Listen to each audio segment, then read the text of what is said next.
Por favor, márchese. Esto es propiedad privada. Un hombre en busca de venganza. Un asesinato a sangre fría a plena luz del día.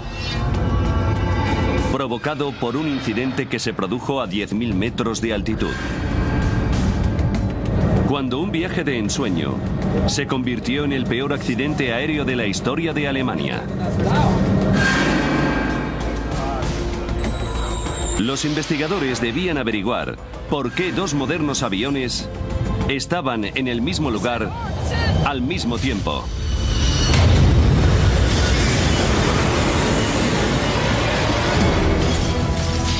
Los desastres no ocurren sin más, son provocados por una serie de acontecimientos críticos. Vamos a revelar las fatídicas decisiones de esos últimos segundos catastróficos. Segundos catastróficos, muerte en pleno vuelo. Rusia. Moscú. Aeropuerto Internacional de Domodedovo. 1 de julio de 2002, 8 y 10 de la tarde. 45 niños esperaban embarcar en un vuelo rumbo a Barcelona. Era su premio por sacar buenas notas en el colegio. Entre ellos se encontraba Artur Hamatov, de 11 años.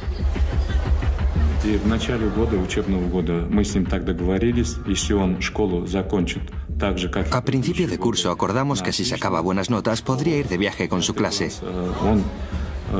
Una tarde, cuando volví del trabajo, me enseñó las notas del colegio y me dijo: «Papá, he cumplido mi palabra».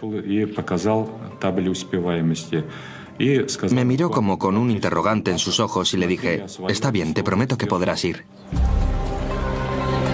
Los niños eran de Ufa, Rusia Central. Habían llegado con retraso a Moscú porque habían perdido su primer vuelo. Tuvieron que fletar otro avión que les llevara a España. El vuelo BTC 2937 listo para embarcar. En el mismo vuelo se encontraban Svetlana Kaloyev y sus hijos Konstantin y Diana. Iban a visitar a su padre, que llevaba 1 año y medio trabajando en España. Hablaba con ellos por teléfono todos los días. Y eso hacía que mi vida fuera más llevadera. Pero fue duro no poder ver a mis hijos durante tanto tiempo. Svetlana tuvo suerte de encontrar sitio en este charter de Bashkirian Airlines. Los retrasos con los visados hacían que otros vuelos estuvieran completos. Por fin nos íbamos a ver y lo íbamos a pasar muy bien todos juntos.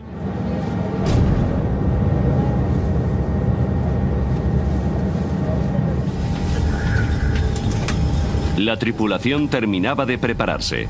Дамы и господа, вас приветствует капитан корабля. Добро пожаловать на борт башкирских авиалиний.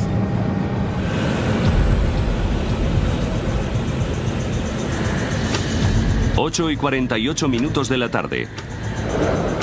El vuelo charter 2937 de Bashkirian Airlines despegaba del aeropuerto de Moscú Domodedovo.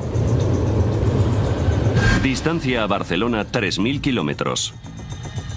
Tiempo estimado de vuelo 4 horas y 20 minutos. Suiza. Torre de control de Zúrich. 11 de la noche. El controlador aéreo Peter Nielsen, danés de 35 años, hacía el turno de noche. Él y otro controlador dirigen el espacio aéreo sobre el este de Suiza y parte del suroeste de Alemania. De día es una de las zonas de más tráfico aéreo de Europa. Pero de noche hay muy poco tráfico aéreo, con escasos aviones. El compañero de Peter Nielsen se tomaba un descanso. Nielsen era el único responsable de todo el espacio aéreo de Zúrich.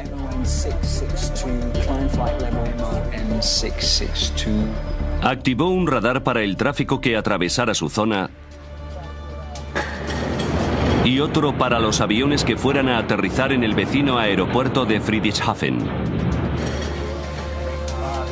Pero después de las 11 no había aterrizajes programados. Nielsen se podía concentrar en el tráfico que circulaba por la zona.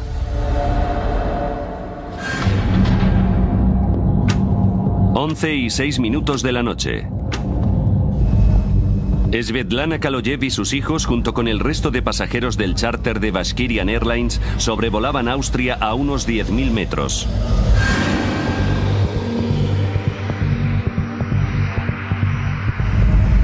Llegarían a Barcelona en poco más de 2 horas. A 600 kilómetros de distancia, un Boeing 757 de DHL despegaba de Bérgamo, Italia. Destino, Bruselas. El capitán y el copiloto eran los únicos que iban a bordo.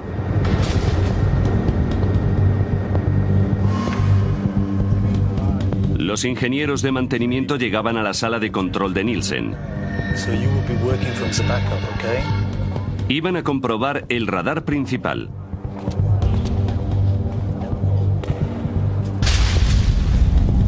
Once y 21 minutos de la noche.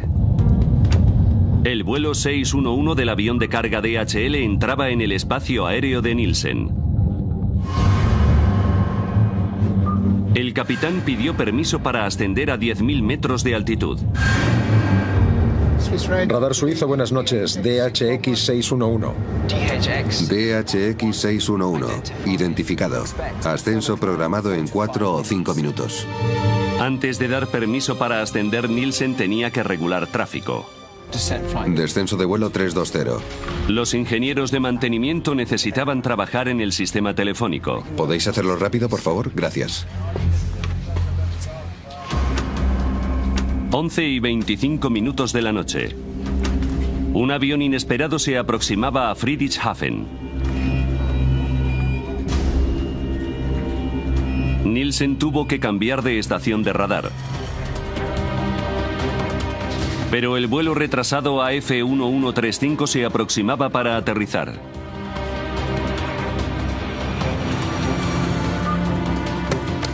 Llamó a las torres de control de los aeropuertos para comunicarlo.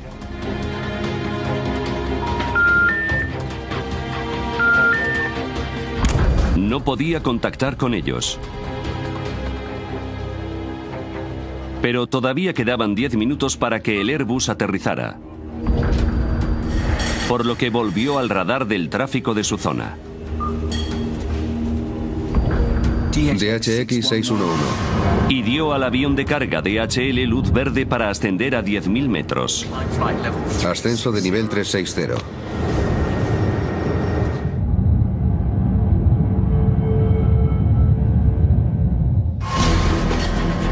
Nielsen volvió a centrarse en el Airbus y volvió a llamar al aeropuerto de Friedrichshafen.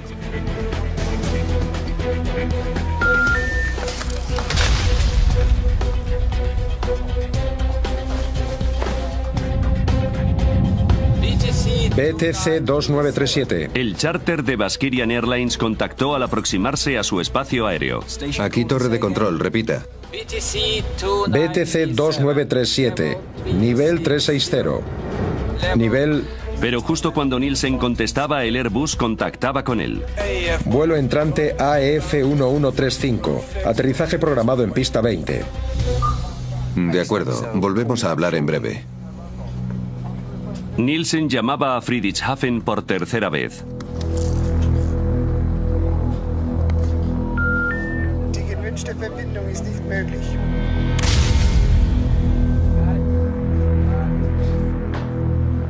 AF1135. Llamó por radio al Airbus para decirles que contactaran con el aeropuerto directamente. He perdido la conexión telefónica con Friedrichshafen. ¿Pueden contactar con ellos ustedes directamente? Afirmativo. El avión de DHL sobrevolaba Suiza a unos 10.000 metros. De repente, su sistema de alerta de tráfico y evasión de colisión aérea, el TCAS, hizo sonar una alarma. Tráfico, tráfico, tráfico, tráfico. En el mismo instante, los sistemas TCAS del avión de Bashkirian Airlines también saltaron. Tráfico, tráfico. Los dos aviones estaban a 25 kilómetros de distancia y volaban exactamente a la misma altitud por la misma zona.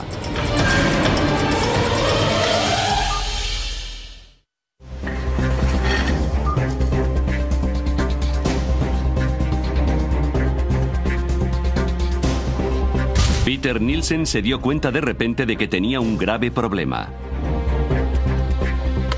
BTC 2937. Inmediatamente ordenó a los pilotos rusos descender. Descenso de nivel 350, rápido, hay tráfico atravesando la zona.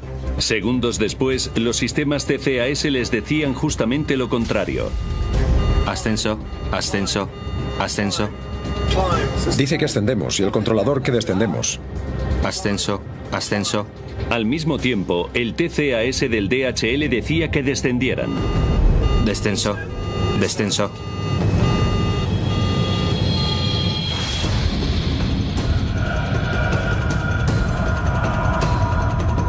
La tripulación de Baskirian no sabía qué orden seguir. Ascenso. Nielsen repitió su orden. Rápido, descenso de nivel 350, BTC 2937.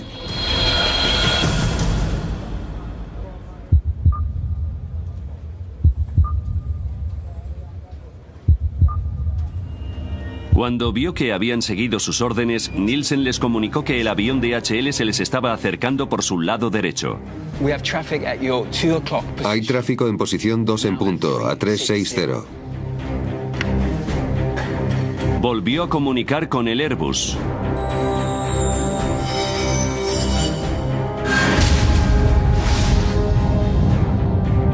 En el charter de Baskirian, la tripulación buscaba el avión de DHL. Los dos aviones estaban solo a 5 kilómetros de distancia. Ambos descendían a una velocidad de 1300 kilómetros por hora, superando la velocidad del sonido. Está aquí, descenso, descenso, rápido, descenso. Descenso.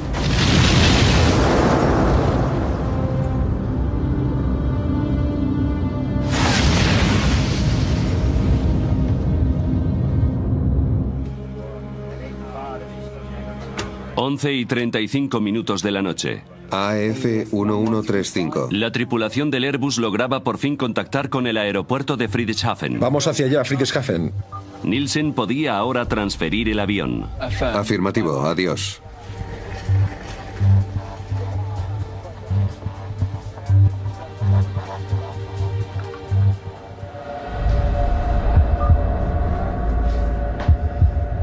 BTC 2937. BTC 2937.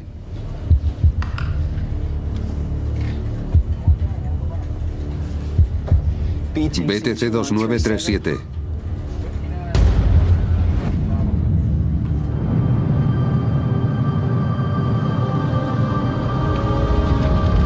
Los restos del avión cayeron desde el cielo cerca de la localidad alemana de Überlingen.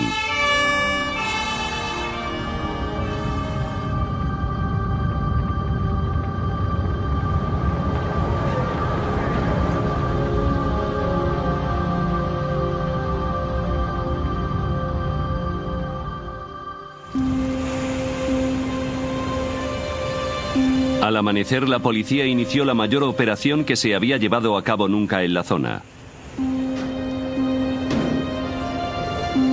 Los bomberos debían empezar la difícil tarea de buscar cadáveres.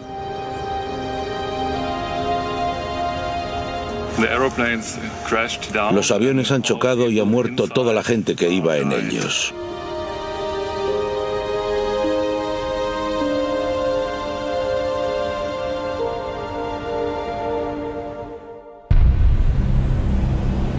A los pocos días, las familias de las víctimas llegaban a la zona. Entre ellos se encontraba Zulfat Hamatov, padre de Artur de 11 años.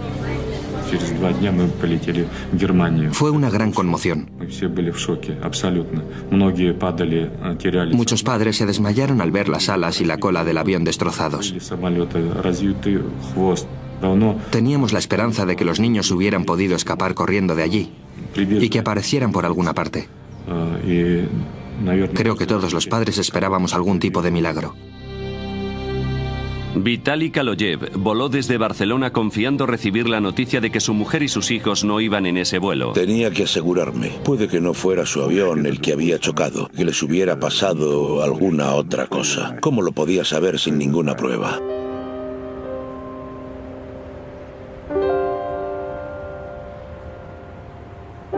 Los investigadores confirmaron sus peores temores.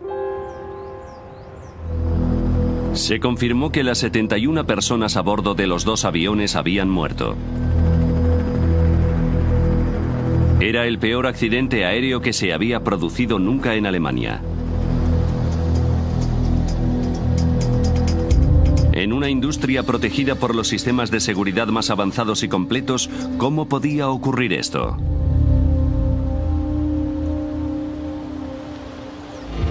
Ahora, repasando los acontecimientos de aquel día y adentrándonos en la investigación, revelaremos la desastrosa cadena de eventos que llevaron a dos aviones al mismo lugar en el mismo momento.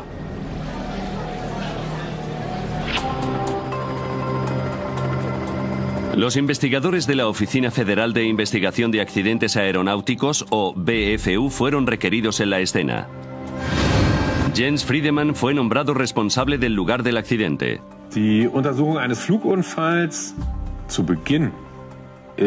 La investigación de un accidente aéreo es como una investigación forense, una escena del crimen. Hay que determinar los hechos.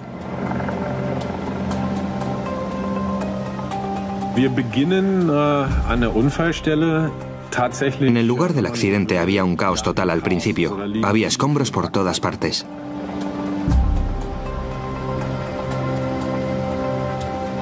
Friedemann no podía dar nada por supuesto. Ni siquiera que los dos aviones hubieran chocado.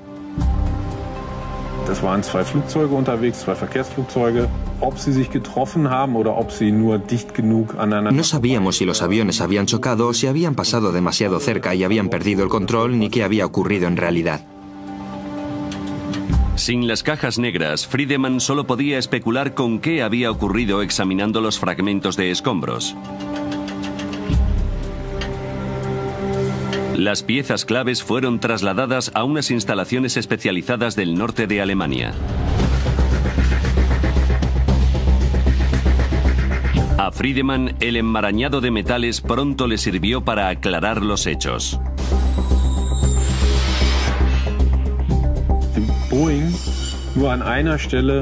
El Boeing tocó el Tupolev en un punto. La parte vertical de la cola estaba partida.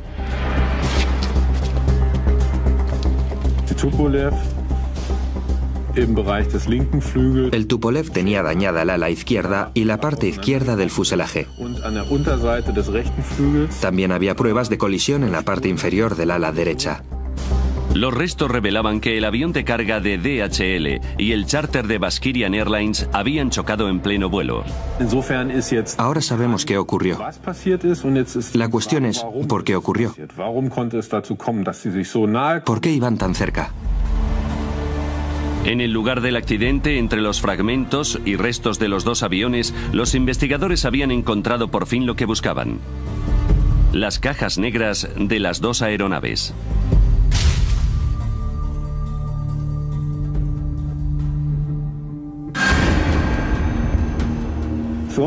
Era muy importante para nosotros como investigadores de accidentes.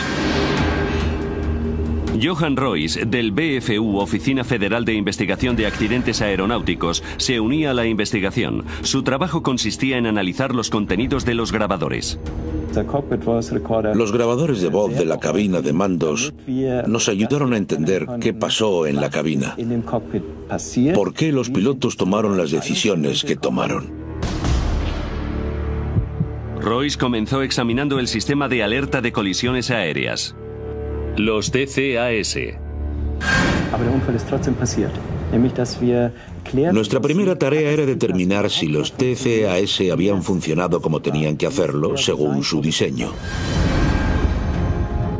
Los sistemas TCAS construyen un mapa tridimensional alrededor del avión usando su altitud, velocidad y dirección. Todos los aviones equipados con TCAS se comunican constantemente entre sí. Si un avión se acerca demasiado a otro, los TCAS alertan a los pilotos. Tráfico, tráfico. Y si es necesario, emite lo que se conoce como resolución de conflictos. Descenso, descenso. Tras analizar la caja negra, Royce determinó rápidamente que el sistema había funcionado como debía. Tráfico, tráfico. Antes de la colisión, los dos sistemas TCAS generaron y emitieron una resolución de conflictos. Al Tupolev ruso le dijeron que ascendiera y al Boeing de DHL que descendiera. Si el avión hubiera seguido esas instrucciones, no habría habido ninguna colisión. Pero mientras que los pilotos del avión de DHL obedecieron a los TCAS, Descenso, descenso. los pilotos rusos no lo hicieron. Ascenso, ascenso.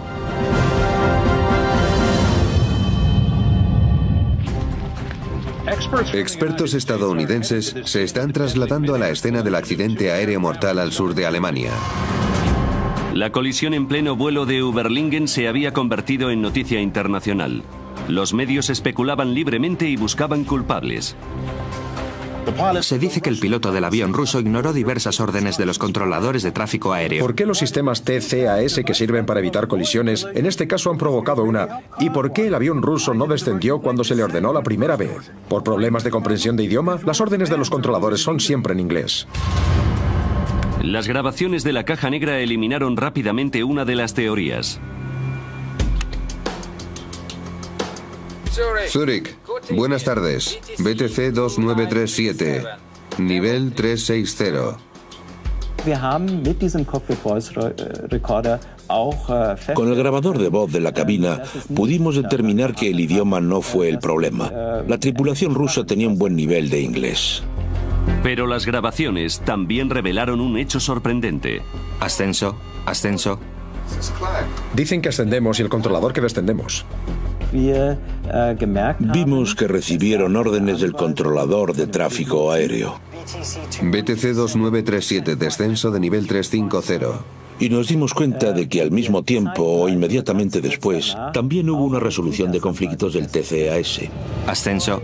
Prácticamente al mismo tiempo a los pilotos rusos se les ordenó hacer dos cosas completamente diferentes. Descenso de nivel 350, rápido. La tripulación necesitaba tomar una decisión rápidamente. ¿Qué tenían que hacer? Y descubrimos que les costó mucho tomar esa decisión. Aunque no debería haber sido así, los dos aviones volaban sobre Alemania y la normativa europea estipula claramente que los TCAS tienen prioridad sobre los controladores de tráfico aéreo. En mi opinión, que ocurriera algo así no tenía ninguna explicación posible.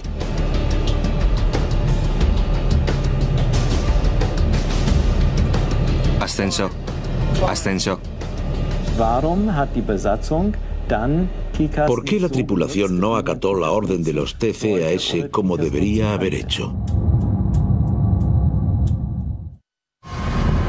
En abril de 2001 los sistemas TCAS eran obligatorios prácticamente en todo el mundo. Pero los investigadores descubrieron una significativa excepción: Rusia. ¿Podría ser que la tripulación rusa no supiera utilizar los TCAS?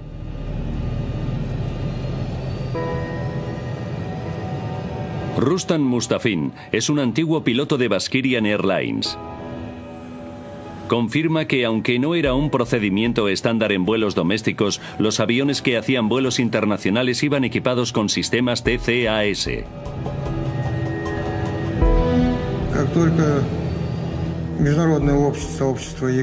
En cuanto los sistemas TCAS se hicieron obligatorios, el Centro de Formación de Baskirian Airlines se aseguró de que nuestros pilotos supieran utilizar dichos sistemas.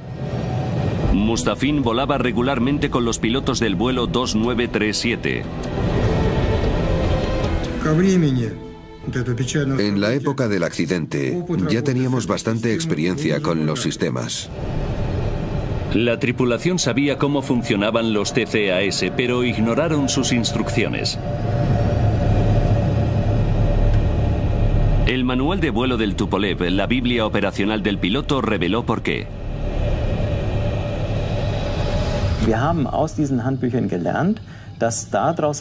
Supimos por esos manuales que las órdenes de tráfico de control aéreo siempre tienen una prioridad más alta. El manual de operaciones de la época estipulaba que la orden de tráfico de control aéreo tenía preferencia sobre los TCAS en caso de que el sistema emitiera una alerta.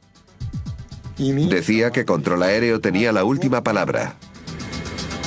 Desobedeciendo la normativa europea, la tripulación rusa estaba entrenada para usar los TCAS como un simple sistema de aviso y podía seguir las instrucciones del controlador si lo creía conveniente. Siguieron las indicaciones de los TCAS, pero al estilo ruso. Yo hubiera hecho exactamente lo mismo que ellos. Habría seguido la orden del controlador de tráfico aéreo. De repente pudimos comprender por qué la tripulación rusa actuó como lo hizo. Los investigadores habían descubierto por qué los dos aviones descendieron. Mientras que la tripulación de DHL había hecho caso a los TCAS, los pilotos rusos obedecieron al controlador de tráfico aéreo. Pero esto no respondía a una pregunta básica. Los TCAS son un último recurso. Los aviones no deberían haber estado tan cerca, ni haber dado lugar a activar dichos sistemas. Los investigadores centraron su atención en la sala de control de tráfico aéreo. Un controlador debe pedir a los pilotos que cambien de altitud por lo menos 2 minutos antes de un posible conflicto. Pero Peter Nielsen no pidió a la tripulación del avión ruso que descendiera hasta 43 segundos antes de la colisión. BTC 2937, descenso. ¿Por qué el controlador aéreo emitió una orden así tan tarde? Tan tarde que fue imposible evitar el accidente. Gracias a los registros y a los interrogatorios, los investigadores supieron que Nielsen era el único controlador de tráfico aéreo de servicio la noche del 1 de julio. La política oficial de Skyguide es tener un mínimo de 2 controladores aéreos de servicio en todo momento. Los investigadores descubrieron que se había tomado como costumbre en Skyguide que los controladores se tomaran largos descansos en los turnos de noche. Tom Lorsen era un buen amigo de Nielsen, además de compañero de trabajo durante muchos años.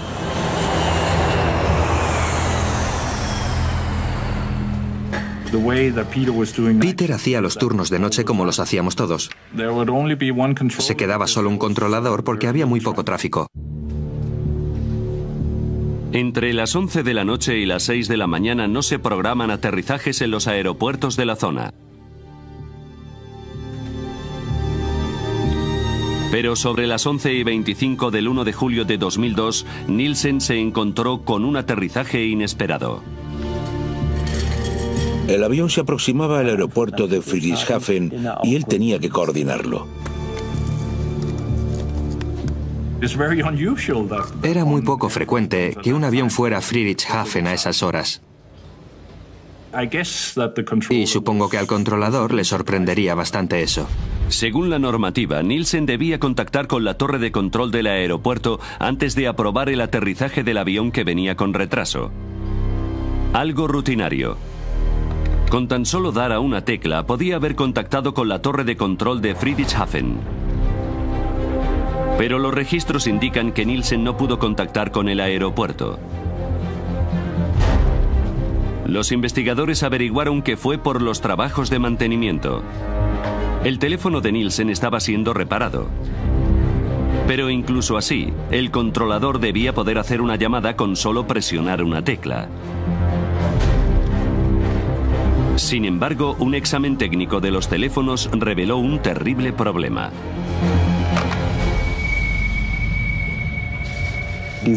Los trabajos de mantenimiento debían ser algo adicional. Deberían haber dejado las líneas operativas, pero la comunicación telefónica no fue posible por otros problemas técnicos. Nielsen intentó repetidamente llamar a Friedrichshafen. Una tarea rutinaria le ocupó gran parte de su tiempo. Die gewünschte Verbindung ist nicht möglich.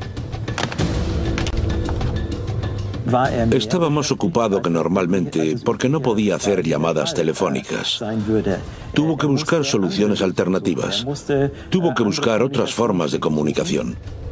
No tengo comunicación telefónica con Friedrichshafen. ¿Pueden llamarles ustedes? Preocupado por el Airbus que llegaba con retraso, Nielsen ignoró el tráfico que circulaba por la zona. Estuvo como 5 minutos concentrado en ese problema y se despreocupó de lo que estaba ocurriendo en la pantalla del radar. Pero su radar tenía una función de emergencia que debería haberle alertado del peligro inminente. Alerta de conflicto a corto plazo o STCA. La alerta de conflicto a corto plazo es un sistema parecido al TCAS. Es un sistema de alerta terrestre que nos ayuda con el radar si no vemos un conflicto. Si no lo vemos a tiempo, activa una alarma. 2 minutos antes de la posible colisión, una alerta STCA debió haberse activado tanto en las 2 pantallas de radar de Nielsen como en los altavoces. Esto es exactamente lo que ocurrió a 180 kilómetros de distancia en la localidad alemana de Karlsruhe.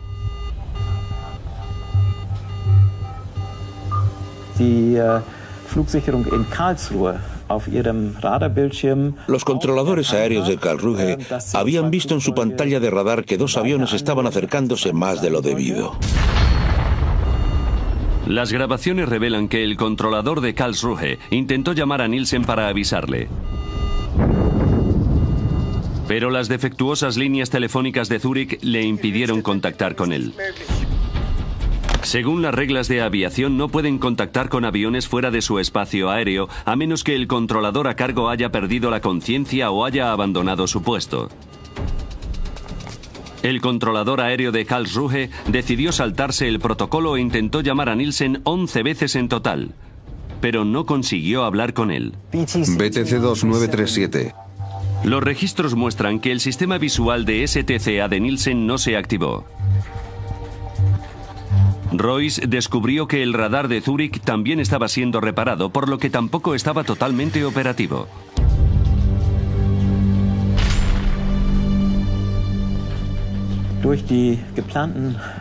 Los trabajos de mantenimiento programados en el sistema de radar hicieron que no fueran operativas todas las funciones que normalmente tiene disponibles. Debido a los trabajos de mantenimiento, Nielsen no contó con uno de los sistemas de alerta: la alarma visual de STCA. Es la última pieza del rompecabezas, que explica por qué Nielsen no ordenó al avión ruso descender hasta solo 43 segundos antes de la colisión.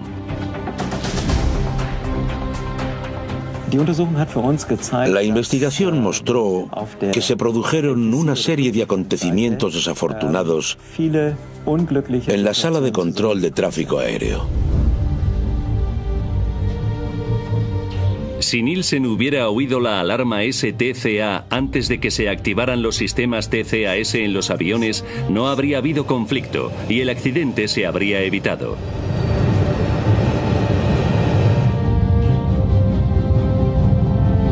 Pero ocurrió algo más. 19 segundos antes de la colisión, Peter Nielsen comunicó a los pilotos rusos que el avión de DHL se les estaba aproximando por la derecha. Tenemos tráfico en posición 2 en punto, ahora a 360. ¿Dónde está? En realidad se estaba aproximando por la izquierda, posición 10 en punto.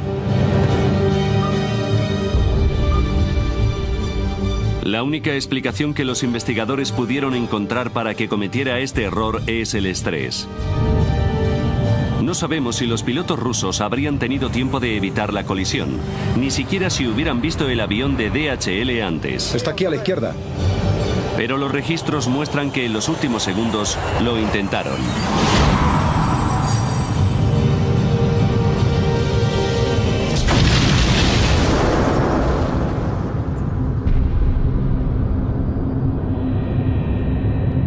Tras el impacto, el avión de Baskirian Airlines se partió en 4 piezas.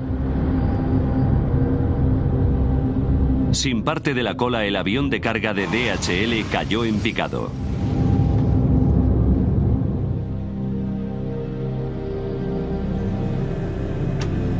...21 de febrero de 2004...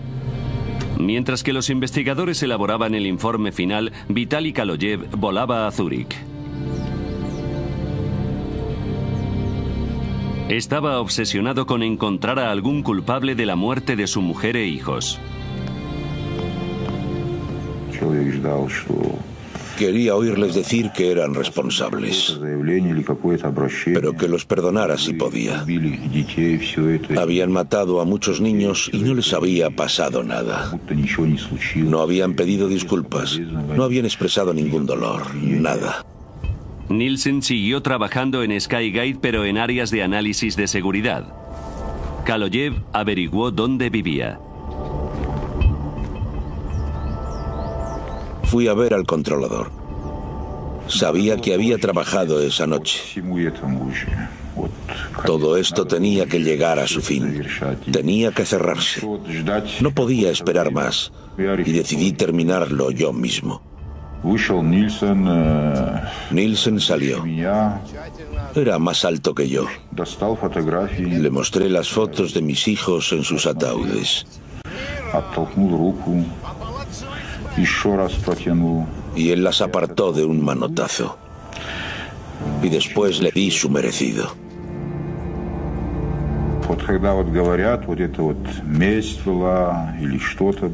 Bueno, hay quien dice que fue venganza.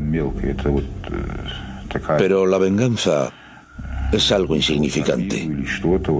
Uno se venga cuando ha sido insultado. Pero esto no fue venganza. Fue un castigo.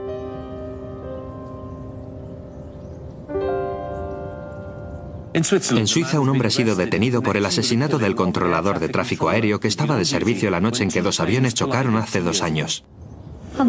Lo buscó y lo apuñaló delante de su familia. Ha sido asesinado por un error fatal. Peter Nielsen tenía 36 años. Él y su mujer tenían 3 hijos. Tras su detención, Vitaly Kaloyev fue trasladado a una institución psiquiátrica mientras los tribunales decidían si estaba capacitado mentalmente para ser procesado. Kaloyev fue condenado por homicidio premeditado a 8 años en una prisión suiza. En noviembre de 2007 fue puesto en libertad después de que un recurso de apelación determinara que tenía un atenuante de responsabilidad por la muerte de su mujer e hijos. Vitaly Kaloyev no se arrepiente de lo que hizo.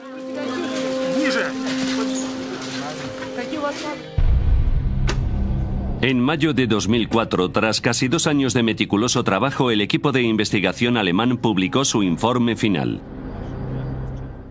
Ahora es posible analizar los hechos de ese fatídico día gracias a las pruebas que se recabaron durante la investigación.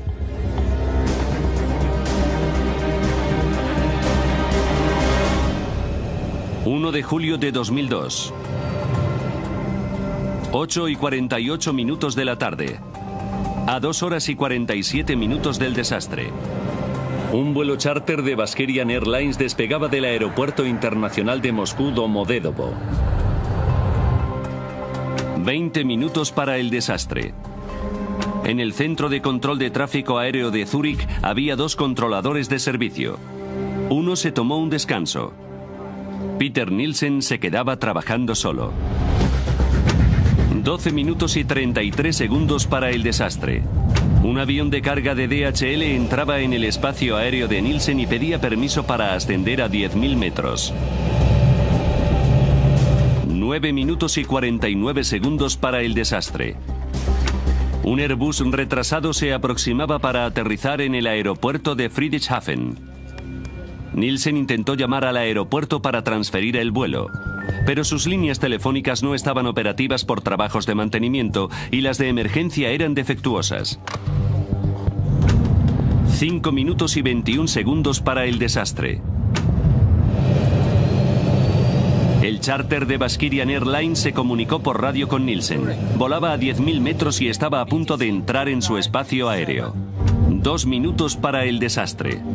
Los aviones de Baskirian Airlines y DHL estaban a la misma altitud, a menos de 44 kilómetros de distancia, y se aproximaban superando la velocidad del sonido. La alerta de conflicto a corto plazo o STCA debía avisar a Nielsen de la inminente colisión. Pero su radar está también siendo reparado, por lo que el sistema STCA no funcionaba bien. 43 segundos para el desastre. Nielsen por fin se dio cuenta de que 2 aviones estaban a punto de colisionar. Inmediatamente ordenó a los pilotos rusos descender. Descenso nivel de vuelo 350. Segundos después, los TCAS se activaban en los 2 aviones. Ordenaban a los pilotos de DHL descender. Descenso, descenso. Y a la tripulación rusa ascender. Ascenso. Dice que ascendemos y el controlador que descendemos. Nielsen no era consciente de que los 2 aviones estaban recibiendo otras instrucciones. Repitió sus órdenes a los pilotos rusos. BTC 2937, descenso de nivel de vuelo. La normativa rusa permite a los pilotos tomar las decisiones que consideren pertinentes en situaciones de conflicto similares. Aquí siguieron las órdenes de Nielsen. Los 2 aviones empezaron a descender. 19 segundos para el desastre. Nielsen creía que el conflicto estaba resuelto, pero antes de cerrar la transmisión comunicó a la tripulación rusa que el avión de DHL se les aproximaba por la derecha, pero en realidad se aproximaba por la izquierda. ¿Dónde está? 3 segundos para el desastre. La tripulación rusa divisaba el avión de DHL. Está aquí a la izquierda. Intentaron evitarlo, pero era demasiado tarde. ¡Descenso rápido, descenso rápido! A las 11 de la noche y 35 minutos los aviones chocaron, a unos 10.000 metros sobre la localidad alemana de Überlingen. Las 71 personas a bordo de los 2 aviones murieron.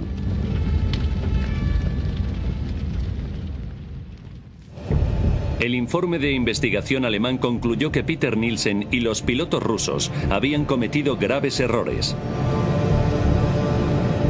Pero la principal causa del accidente era negligencia por parte de Skyguide. En mayo de 2004, justo después de que se publicara el informe de la Oficina Federal de Investigación de Accidentes Aeronáuticos, el presidente de Skyguide, Alan Rosier, en una conferencia de prensa pidió disculpas de forma oficial. Nosotros también hemos cometido errores. Y lo lamentamos profundamente. Asumimos nuestra responsabilidad como indica el informe de investigación alemán. Y pedimos perdón a las familias de las víctimas.